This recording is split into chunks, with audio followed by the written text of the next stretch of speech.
ఇటీవల శ్రీశైలంలో శివస్వాములపైన జరిగిన లాఠీ చార్జీని తీవ్రంగా ఖండిస్తున్నట్లు విశ్వ హిందూ పరిషత్ జిల్లా ఉపాధ్యక్షులు వైవి రామయ్య తెలిపారు. ఇటీవల శ్రీశైలంలో శివస్వాములపై జరిగిన లాఠీ చార్జింగ్ తీవ్రంగా ఖండిస్తున్నామని విశ్వ హిందూ పరిషత్ జిల్లా ఉపాధ్యక్షులు వైవి రామయ్య తెలిపారు.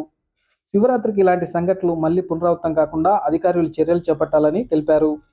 అడవి మార్గంలో శ్రీశైలానికి 14 రోజులు కాలినడకన వెళ్లే భక్తులకు కేవలం 7 రోజులు మాత్రమే వెళ్లాలని ఆంక్షలు విధించడం చాలా బాధాకరమైందని తెలిపారు.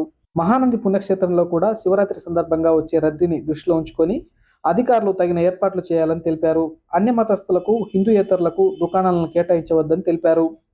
ఈ కార్యక్రమంలో బజరంగ్ దళ్ జిల్లా కన్వీనర్ కమతం రాజశేఖర్ రెడ్డి మరియు కార్యకర్తలు పాల్గొన్నారు. జై శ్రీరామ్.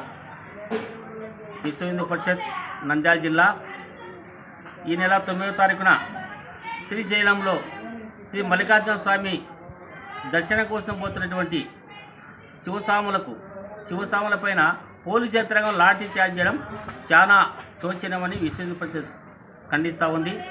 అదే మాదిరిగా 14 రోజులు కాలినడకపోయేటువంటి భక్తులను ఆ యొక్క పారిశుద్ధ్య అధికారులు కేవలం 7 రోజులు మాత్రమే పోవాలని ఆంక్షలు విధించడం, అదే మాదిరిగా అక్కడ ఒక్కసారి శ్రీశైలంలో శివస్వాములు భక్తులు రద్దీగా ఉండడం, వాటిని నివారించడంలో పోలీసు యంత్రాంగం విఫలమైంది.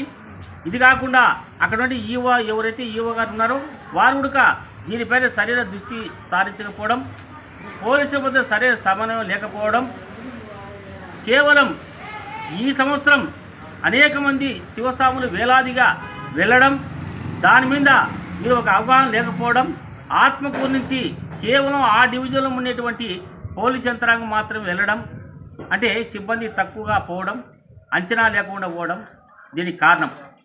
కాబట్టి ఇలాంటివి ఎల్లుండి రాబోయేటువంటి శివరాత్రి పండుగ కానీ ఆ తర్వాత ఉగాది పండుగ కానీ ఇలాంటివి మళ్ళీ పునరావృతం కాకుండా జాగ్రత్త పడాలని నంద్యాల జిల్లా విశ్వ హిందూ పరిషత్ డిమాండ్ చేస్తుంది. జై శ్రీరామ్.